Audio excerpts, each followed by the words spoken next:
Recentemente eu concluí o meu curso livre de direção de fotografia pela Escola Filme em Brasil aqui no Rio de Janeiro. E hoje eu vim apresentar um pouco do que eu aprendi para vocês.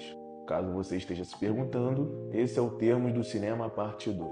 O diretor de fotografia é o profissional responsável pela forma como o roteiro de um filme será representado em tela. Ele irá transpor a visão do diretor sobre a obra de modo visual, visando proporcionar a experiência do filme, imergindo o espectador na obra. Durante a produção, o diretor de fotografia e o diretor de arte geralmente são os profissionais mais próximos do diretor geral, assim como o assistente de direção. É trabalho do diretor de foto ter controle sobre tudo que afeta o que a câmera pode capturar. No caso, a composição visual, a exposição, a iluminação, o foco, os planos e os movimentos de câmera. Ele também seleciona os equipamentos de gravação, como as câmeras, as lentes e os filtros, além dos equipamentos de iluminação e outros acessórios.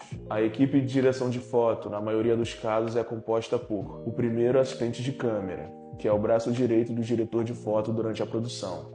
Ele irá realizar mecanicamente boa parte das tarefas citadas aqui.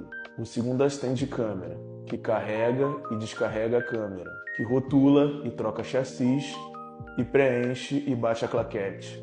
Gaffer, chefe da equipe elétrica e maquinária, a pessoa com mais afinidade com equipamentos de iluminação e imprescindível para a produção. Logger, uma função que surge da transição da película para o digital, responsável pelo armazenamento das gravações da produção. Vale ressaltar, eu fui bem generalista nessa descrição. Se eu fosse falar todas as responsabilidades atribuídas a esses profissionais, o vídeo ficaria gigantesco. Agora, quais as qualidades que um diretor de fotografia precisa ter? 1. Ele precisa dominar as técnicas da fotografia. Óbvio, dominar todas é impossível, mas ele pelo menos precisa dominar as mais convencionais. 2. Ele precisa ter afinidade com a história do cinema e ter habilidades para pesquisa. Isso porque tem uma boa chance do tema que você quer falar ter sido abordado em algum momento da história do cinema, e é sempre bom ter referências. Tanto o diretor de fotografia quanto o diretor de arte e o diretor geral precisam ter um entendimento da linguagem do roteiro.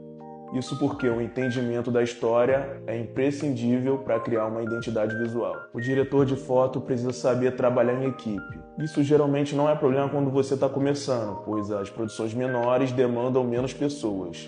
Mas a tendência é que conforme o seu nome no audiovisual cresça, a equipe vai aumentando. Saber liderar é necessário, pois o diretor de foto é responsável por um departamento inteiro. E, por último, a experiência. A verdade é que ter um curso de direção de fotografia não necessariamente faz você ser um. Essa é a sensação ao terminar do curso. A inventividade e a capacidade para solucionar problemas são coisas que só vêm com a prática. O meu professor Vitor Granja costumava dizer que, mesmo ele sendo diretor de fotografia há anos, ele não se reconhecia como um. Ele, mesmo sendo um ótimo profissional, levou muito tempo para se ver como um. Isso significa que o conhecimento técnico não significa nada se você não meter a mão na massa. Para finalizar, eu quero deixar a indicação de um documentário brasileiro chamado Iluminados, em que 6 diretores são encarregados de gravar a mesma cena e acaba tendo 6 resultados diferentes. Esse é um filme sobre a pluralidade do cinema.